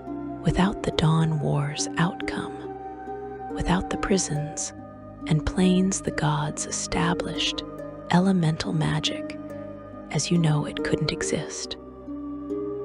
You'd be trying to channel raw primordial force, and that would destroy you instantly. The gods paid terrible prices for their victory. Some lost their sanity, minds broken by prolonged exposure to primordial consciousness that operated on principles too alien for even divine understanding. Others lost portions of their power, divine essence consumed in binding rituals or sacrificed to maintain prisons. A few lost their independence, bound by unbreakable oaths to maintain specific prisons for eternity, their freedom traded for the multiverse's safety. The multiverse itself bears scars that will never fully heal. Regions exist where reality's fabric was torn during the war and never properly mended. Places where the barriers between planes remain dangerously thin. Scholars call these weak points by various names: planar bleeds, dimensional scars, cosmic wounds. Whatever terminology you prefer, they represent permanent damage to existence's structure, vulnerabilities that could be exploited by those seeking to free imprisoned primordials, or simply by accumulated where over cosmic timescales. Some primordials escaped imprisonment entirely, fleeing to the multiverse's far corners where divine power reaches weakly or not at all. These free primordials continue existing as they always have, embodying elemental forces in their purest form. They avoid attention, hiding in remote planes or distant crystal spheres, knowing that if the gods locate them, binding will eventually follow. Their existence represents unfinished business from the Dawn War, threats that could resurface if circumstances shift in their favor. The Elder Elemental Eye, an entity worshipped by cultists who seek to undo the gods' victory, might represent one such escaped primordial, or perhaps a collective consciousness formed from fragments of destroyed primordials. The temple of elemental evil that arose in the world of Greyhawk drew power from this entity, channeling primordial force in ways that threatened to tear down the barriers between elemental planes and return that region to primordial chaos. Heroes defeated the temple's masters, but the Elder Elemental Eye remains, and new cults arise periodically to continue its work. The Dawn War's end didn't bring true peace. It brought armistice, a temporary cessation of hostilities maintained only through constant vigilance. The gods must watch the prisons perpetually. They must reinforce weakening bonds. They must hunt cultists who work to free primordials. They must guard against anyone or anything that might tip the delicate balance that prevents primordial forces from overwhelming divine order. You live in the world the Dawn War created, a reality where elements follow rules, where fire burns predictably and water flows according to physical law, where earth provides stable foundation and air allows comfortable breathing. This seems natural because you've never experienced the alternative. But the primordials remember. In their prisons, dreaming or raging, or simply existing as they always have, they remember when reality answered to no rules but their own nature. And if they ever escape, if the prisons ever fail, reality could return to that primordial state faster than mortal minds could comprehend the transformation occurring. Section 5. Elemental Legacy in Modern Realms. The Dawn War ended ages ago, but its consequences shape your reality every single day.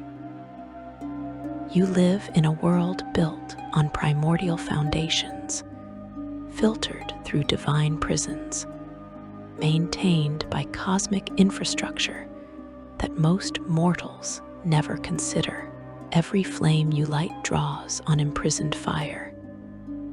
Every drink you take contains essence from bound water primordials. Every breath pulls air that flows ultimately from the plane of air. The ground beneath your feet rests on earth that traces back to primordial sources.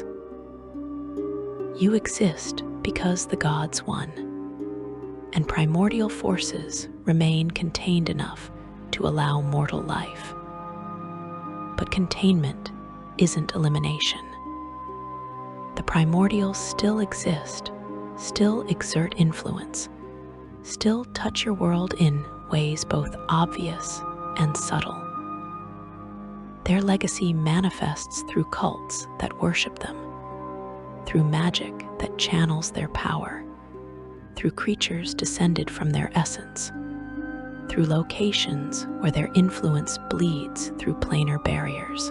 Understanding this legacy helps you recognize threats before they become catastrophes and opportunities before they slip away. Elemental cults represent one of the most persistent dangers arising from primordial legacy. These organizations worship primordial forces as gods, treating fire, water, earth, and air as divine powers worthy of reverence and sacrifice. From their perspective, the gods who imprisoned the primordials are usurpers, false deities who stole power that rightfully belongs to elemental forces. Cultists work to free imprisoned primordials, believing this liberation would restore natural order and punish divine arrogance. The Temple of Elemental Evil exemplifies how dangerous these cults can become. Built in the world of Greyhawk, this massive complex housed 4 major elemental cults, working in uneasy alliance under the guidance of an entity known as the Elder Elemental Eye. Each cult occupied a different section of the temple, dedicated to one of the 4 elements. Fire cultists performed rituals involving human sacrifice by burning. Earth cultists buried victims alive in elaborate ceremonies. Water cultists drowned offerings in sacred pools. Air cultists threw victims from great heights as sacrifices to wind. These weren't mere symbolic gestures. The sacrifices channeled life energy directly to imprisoned primordials, weakening their bonds incrementally with each death. The cults planned to perform a grand ritual that would free all 4 elements simultaneously, collapsing the barriers between elemental planes and returning their region of the material plane to primordial chaos. Heroes stopped them before the ritual reached completion, but this could imply similar cults exist elsewhere, pursuing comparable goals with methods refined by studying the temple's failure. Elemental cults don't always operate as obvious organizations. Some present themselves as legitimate religious orders, philosophical societies, or academic institutions. They recruit members by offering elemental power, teaching spells that draw more directly on primordial forces than traditional magic.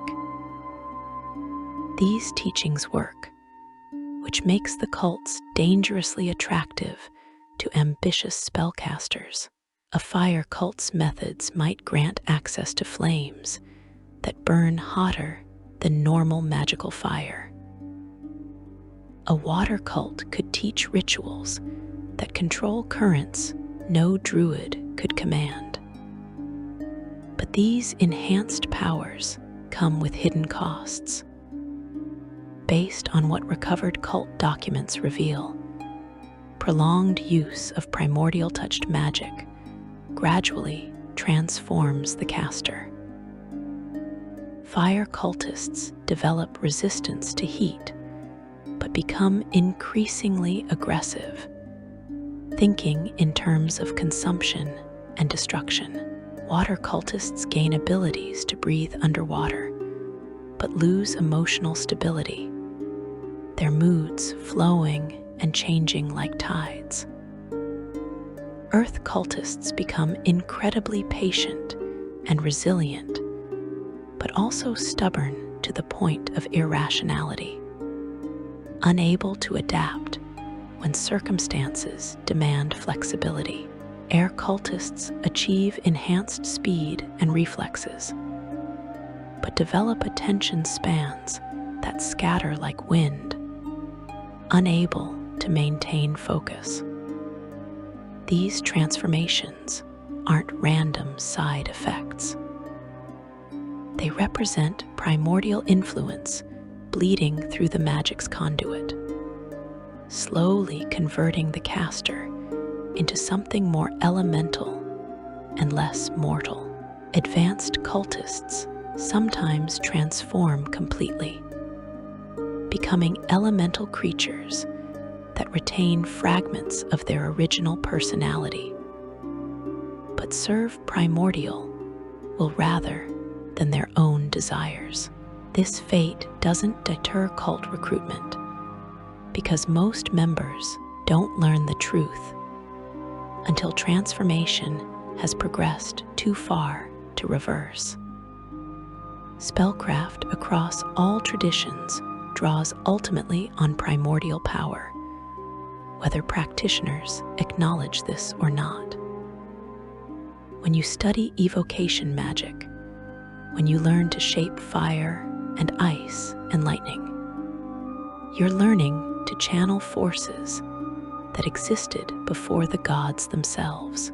The spell formulas in your spellbook represent techniques for safely accessing primordial essence, methods developed over millennia by wizards who experimented until they found approaches that didn't kill the caster. Sorcerers with elemental bloodlines carry primordial essence in their very bodies, inherited from ancestors who mingled with elemental creatures. These sorcerers cast elemental spells instinctively, without needing to study formulas or understand underlying principles. Their magic flows naturally because they're partially elemental themselves, their blood carrying echoes of primordial nature. This makes elemental sorcerers powerful, but also vulnerable to primordial influence in ways trained wizards avoid. Druids approach elemental magic differently than arcane casters, drawing power through their connection to nature rather than through studied formulas. But nature itself channels primordial forces, filtering them through biological and geological processes until they achieve forms that support life rather than destroying it. When a druid calls lightning from storm clouds, they're invoking air and fire, primordial's distant influence. When they shape stone or summon water, they're negotiating with elemental forces through nature as intermediary. This indirect approach provides protection that direct primordial contact lacks. Warlocks who form pacts with elemental patrons enter dangerous relationships. A warlock bonded to a Mix, Alhydra, Agremok, or Yansibin gains considerable power, but also becomes a vector for primordial influence in the material plane. The patron grants spells and abilities, yes, but also slowly reshapes the warlock's mind and body to better serve primordial goals. Based on what recovered pact documents suggest, these warlocks often don't realize they're being manipulated, believing themselves partners in the relationship when they're actually tools being prepared for purposes they won't understand until too late. The genies represent primordial legacy in its most civilized form. These beings arose from elemental essence, but developed complex societies, governments, and cultures that rival any mortal civilization. They occupy a strange position in cosmic hierarchy, more than mortals, but less than gods, powerful enough to threaten divine plans, but usually too invested in their own political intrigue to focus on larger cosmic issues. The Efreeti of the Plane of Fire rule their city of brass through strict hierarchies enforced with casual brutality. They trade across planes, dealing in slaves and exotic goods, accumulating wealth that would make mortal emperors weep with envy. Their power over fire makes them dangerous enemies and valuable allies. Smart adventurers treat Efreeti with careful respect, never showing weakness, but also never offering insult. An Efreeti insulted might hunt you across plains for revenge. An Efreeti who views you as worthy trading partner might grant access to resources no mortal market offers. The Jinn of the Plane of Air pride themselves on being more noble and less cruel than their Efreeti cousins, though this self-image doesn't always match reality. They rule floating cities and command winds that could scatter armies. Their society values freedom highly, which makes them particularly opposed to slavery and willing to aid those fighting against slavers. But their concept of freedom operates on cosmic scales. A Jinn might free 1,000 slaves, then casually destroy a city because its architecture offended their aesthetic sensibilities, seeing no contradiction between these actions. The Marids of the Plane of Water consider themselves the most sophisticated and cultured of all genies, and they never let anyone forget this opinion. They patronize other races, treating even powerful mortals like amusing children. Their mastery of water magic exceeds all but the greatest archmages, and their knowledge of planar geography makes them invaluable guides for those who can tolerate their insufferable superiority. A Marid who agrees to help you will provide extraordinary assistance, while constantly reminding you how fortunate you are to receive attention from such an exalted being. The Tao of the Plane of Earth value wealth and power above all else. They measure worth in gems and precious metals, judging everyone by material accumulation. Their society operates through strict contracts and binding agreements, with every favor owed carefully tracked and every debt eventually collected. Dealing with Tao requires reading contracts thoroughly and understanding exactly what you're agreeing to, because they will exploit any loophole or ambiguity without mercy or remorse.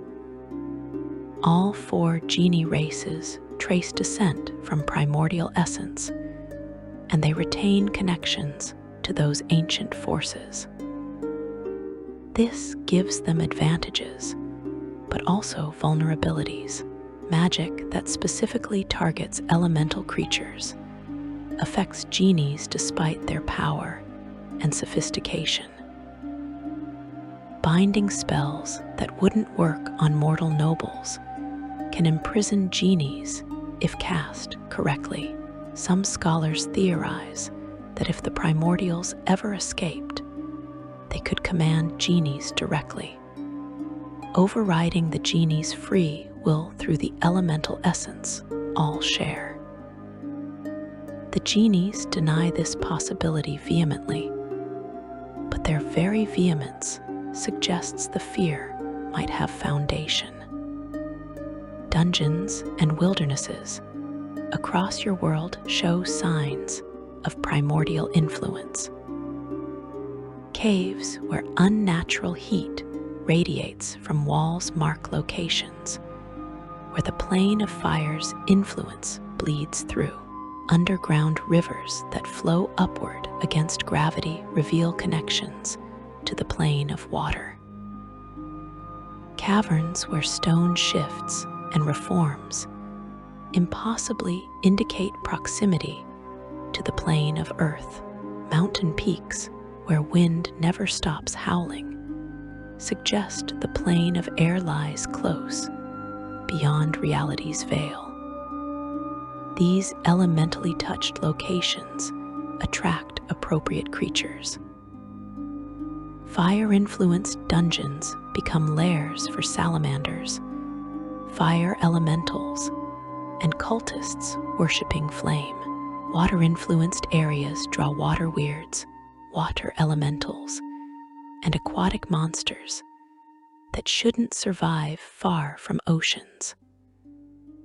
Earth-touched regions house Zorn, earth elementals, and creatures that swim through stone. Air-influenced peaks become homes to air elementals, invisible stalkers, and flying beasts that ride eternal winds. Adventurers who explore these locations report strange phenomena. Time flows differently in elementally touched areas, sometimes faster and sometimes slower than normal. Magic behaves unpredictably, with elemental spells growing stronger while other magic weakens. Reality itself seems thinner, more malleable, more willing to accept impossible things. These effects arise from primordial influence, bleeding through weakened planar barriers, making affected regions slightly less material plane and slightly more elemental plane. The most dangerous dungeons combine multiple elemental influences, creating zones where fire and water clash impossibly, or earth and air mix in ways that defy physics. These para-elemental regions offer tremendous magical power to those who can harness it, but also present extreme danger. The Temple of Elemental Evil demonstrated how catastrophically wrong things can go when multiple elements mix without proper containment. Entire sections of that complex became death traps, where fire and water created steam that both burned and drowned, where earth and air produced grinding storms of stone particles that stripped flesh from bone. Some dungeons were deliberately built to channel primordial power. Ancient civilizations that understood elemental forces better than modern societies, constructed temples and fortresses at locations where planar barriers ran thin. They used primordial essence to power defenses, create weapons, and fuel magic that exceeded anything their era should have achieved. But these civilizations inevitably fell, usually catastrophically, when their primordial sources overwhelmed their containment measures. The ruins they left behind remain dangerous thousands of years later, still radiating elemental force, still capable of killing the unprepared. Artifacts connected to primordial power occasionally surface in treasure hoards or ancient ruins. Weapons forged from elemental essence cut through normal matter like it doesn't exist. Armor crafted from bound elementals provides protection no mundane metal could match. Rings and amulets that draw directly on elemental planes grant their wearers abilities that blur the line between mortal and elemental creature. These items offer tremendous power, but also carry significant risk. Based on what item histories reveal, primordial artifacts slowly corrupt their users. A sword forged from bound fire elemental essence makes its wielder an incredible combatant, but also increasingly aggressive and destructive. Armor crafted from earth elemental substance provides nearly impenetrable defense, but makes the wearer more stubborn and inflexible in thinking. Amulets channeling water primordial power grant healing abilities and fluid adaptability, but erode the wearer's sense of permanent identity. Items drawing on air primordial force enhance speed and perception, but scatter focus and commitment. The corruption isn't immediate or obvious. It develops gradually over months or years of use, and by the time the wielder notices personality changes, reversing them becomes difficult or impossible. Smart adventurers treat primordial artifacts with extreme caution, using them only when necessary and putting them aside before corruption takes hold. Foolish or desperate adventurers wear such items constantly, reveling in their power without recognizing the price they're paying. Your world exists in delicate balance between divine order and primordial chaos. The gods maintain this balance through constant effort, reinforcing prison bonds, hunting dangerous cultists, and preventing anyone from accumulating enough primordial power to threaten cosmic stability.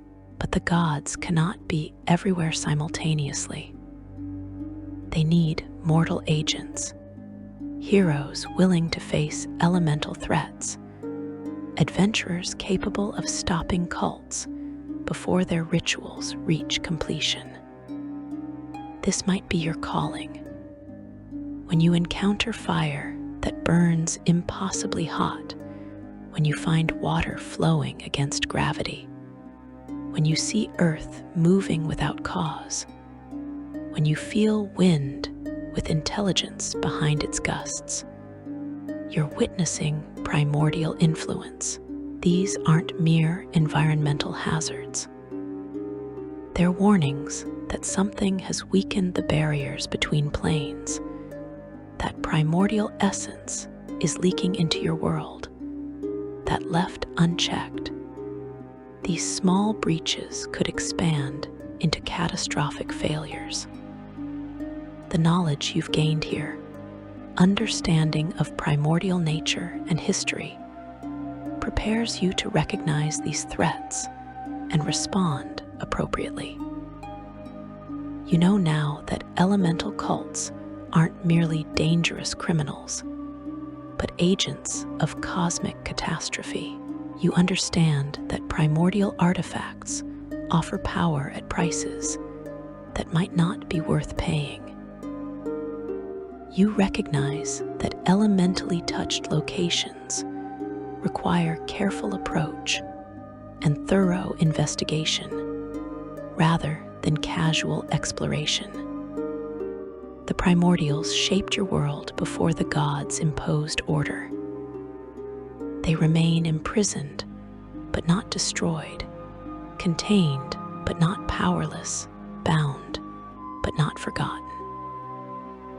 Their essence flows through every elemental spell you cast, every magical fire you kindle, every summoned creature you command. You are connected to forces older than civilization, older than consciousness, older than gods themselves. How you use that connection, whether you respect the dangers it represents or succumb to the power it offers, will help determine whether the Dawn War's outcome remains stable, or whether primordial chaos returns to claim what divine order temporarily stole.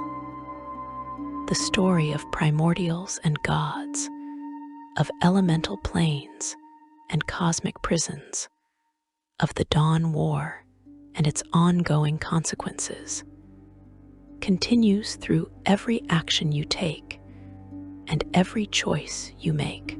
You're part of this story now, whether you intended to be or not, whether you welcome the responsibility or resent it.